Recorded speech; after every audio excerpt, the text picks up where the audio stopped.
Hello दोस्तों, English by Anuj Kumar में आपका स्वागत है।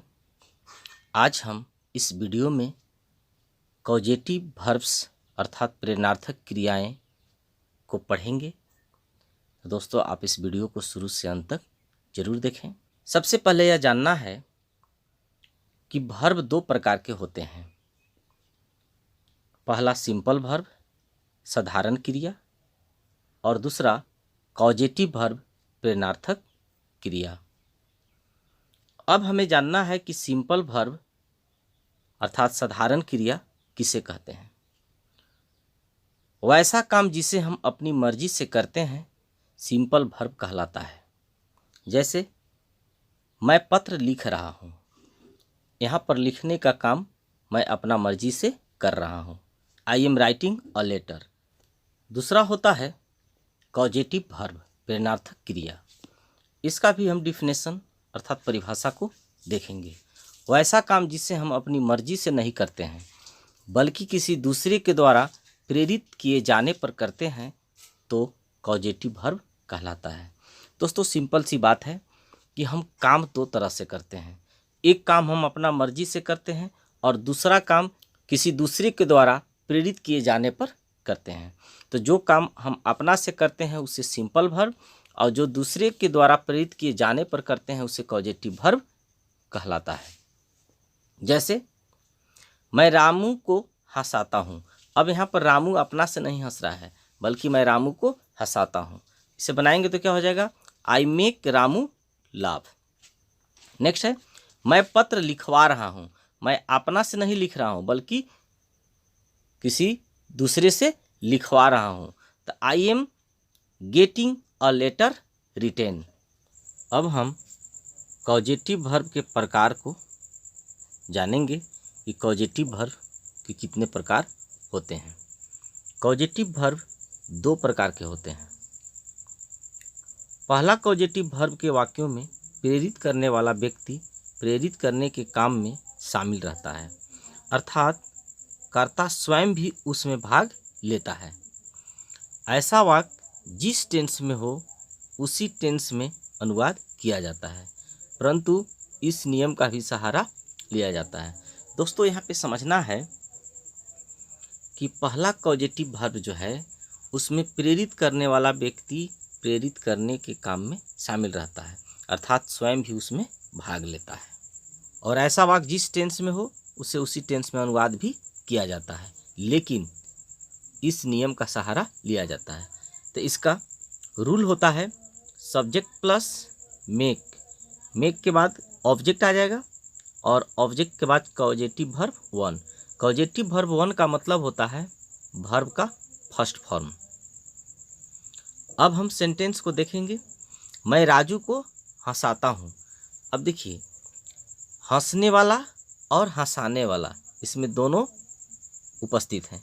मैं राजू को हंसाता हूँ तो मैं हंसाने वाला हूँ और राजू हंसने वाला है। तो इसमें दोनों हैं। जिसमें दोनों शामिल हो यानी काम करने वाला और कराने वाला दोनों शामिल हो तो उसे कॉजेटिव वर्ब वन के रूप में समझना है। अब इसे अंग्रेजी में ट्रांसलेट करेंगे तो क्या होगा, आई के बाद मेक, आई मेक, इसके बाद ऑब्जेक्ट लाएंगे, ऑब्जेक्ट राजू, लाफ। लाफ यहाँ पर कॉजेटिव वर्ब वन हुआ। मोहन मुझसे पत्र लिखवाता है। Mohan makes me write a letter. अब देखिए, सब्जेक्ट यहाँ पर मोहन सिंगुलर है तो वर्ब यहाँ पर मेरा सिंगुलर होगा। अब इसमें कॉजेटिव वर्ब क्या हो जाएगा, तो राइट। मैं तुम्हें हंसवाऊंगा, आई शैल मेक यू लाफ। इसमें कॉजेटिव वर्ब क्या हो जाएगा, लाफ। तो अब हम नेक्स्ट पॉइंट को देखेंगे कि यदि कॉजेटिव वर्ब पैसिव वॉइस में हो तो उसे इस नियम से अनुवाद किया जाता है। अर्थात यहाँ पे समझना है कि यदि कॉजेटिव वर्ब पैसिव वॉइस में हो तो पैसिव वॉइस में यदि रहे तो हम इसे कैसे ट्रांसलेट करेंगे, तो देखेंगे यहाँ पर कि इसका रूल होता है subject plus helping verb. Subject के बाद हेल्पिंग वर्ब लाएंगे, इसके बाद मेड लाएंगे, क्योंकि और ये मेड जो है यह वर्ब थ्री है, मेक का पास्ट फॉर्म है और यह सेंटेंस चाहे किसी भी टेंस का हो यहाँ पर वर्ब जो है से तीसरी अवस्था में ही रहेगा अर्थात मेड का ही मेड ही रहेगा। इसके बाद टू लाएंगे इन्फिनिटिव के रूप में, और कॉजेटिव वर्ब हमेशा वन रहेगा, और इसके बाद अदर वर्ड्स लाएंगे। अब हम सेंटेंस को देखेंगे। राजू को हंसाया जाता है। राजू इज, यह present simple tense passive voice में है, तो Raju is made to laugh. अब यहाँ पर कॉजेटिव वर्ब क्या हो गया? To laugh. अगला है बच्चे सुलाए गए। The children were made to sleep. तुम्हारा दोस्त को हंसाया जाएगा। Your friend will be made to laugh. तो इस तरह से हम पैसिव वॉइस को ट्रांसलेट करेंगे। अब हम दूसरे प्रकार के कॉजेटिव वर्ब समझेंगे। दूसरे प्रकार के कॉजेटिव वर्ब में प्रेरित करने वाला व्यक्ति प्रेरित करने के काम में सशरीर शामिल नहीं होता है, अर्थात कर्ता उसमें भाग नहीं लेता है। कर्ता सिर्फ प्रेरणा देता है और वह अलग से ही प्रेरित करने का काम कर देता है। ऐसे वाक्यों का अनुवाद करते समय इस नियम का सहारा लिया जाता है। देखिए, इसमें समझना है, दूसरे प्रकार के जो कॉजेटिव वर्ब होता है उसमें प्रेरित करने वाला व्यक्ति जो है से प्रेरित करने के काम में शामिल नहीं रहता, वो अलग से ही प्रेरित कर देता है। इसका रूल होता है सब्जेक्ट प्लस गेट या हैव। यहाँ पर गेट या हैव जो है आएगा, और इसके बाद ऑब्जेक्ट, और इसके बाद causative verb three. Causative verb three का मतलब है वर्ब का थर्ड फॉर्म, यानी वर्ब थ्री। नोट में मैंने लिखा है कि ऐसे वाक्यों में मेन वर्ब के रूप में या तो गेट या तो हैव का प्रयोग किया जाता है। ऐसे वाक्य चाहे किसी भी टेंस में हो, कॉजेटिव वर्ब तीसरी अवस्था में ही होता है, तथा टेंस के अनुसार गेट या हैव का रूप बदल जाता है। यानी जिस टेंस में हो उसके अनुसार हम इसका रूप को चेंज करेंगे। अब हम सेंटेंस देखेंगे। राजू ने पत्र लिखवाया। अब यहाँ पर देखिए, राजू ने पत्र लिखवाया। राजू वहाँ पर पत्र लिखने में शामिल नहीं है, तो यहाँ पर पास्ट टेंस में है, तो राजू गोट अ लेटर रिटेन। अब यहाँ पर कॉजेटिव वर्ब क्या हो गया? तो रिटेन। या बना सकते हैं इसको दूसरे तरीका से कि राजू हैड। हैड यहाँ पर क्या हुआ? हैव का पास्ट हो गया had. Raju had a letter written. Next sentence को देखेंगे। मैं रविवार को अपना बाल कटवाता हूँ। I have my hair cut on Sunday. अब यहाँ पर पॉजिटिव वर्ब क्या हो गया? तो कट।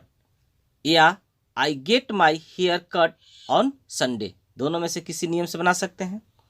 मैं उसे हंसवाता हूँ। आई गेट हिम लाफ्ड या आई हैव हिम लाफ्ड। अगला वाक्य है, पिताजी एक नया घर बनवा रहे हैं। Father is getting a new house built. अब इसे दूसरे तरीके से बना सकते हैं, father is having a new house built.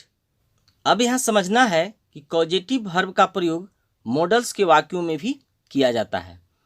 अब इसका रूल होगा कि subject plus helping modal plus get या हैव प्लस ऑब्जेक्ट और कॉजेटिव वर्ब थ्री। यानी कॉजेटिव वर्ब थ्री का मतलब है वर्ब का थर्ड फॉर्म। सेंटेंस देखेंगे। मैं घर बनवा सकता हूँ। I can get a house built या I can have a house built. अगला है, मैं घर बनवा सका। तो अब यहाँ पर बनवा सकता हूँ प्रेजेंट में, मैं घर बनवा सका यानी पास्ट में है, तो I could get a house built. अगला सेंटेंस है, तुम्हें घर बनवाना चाहिए। You should get a house built. तुम्हें पत्र लिखवाना चाहिए। You should get a letter written. I hope आपको यह वीडियो पसंद आया होगा। Thanks for watching.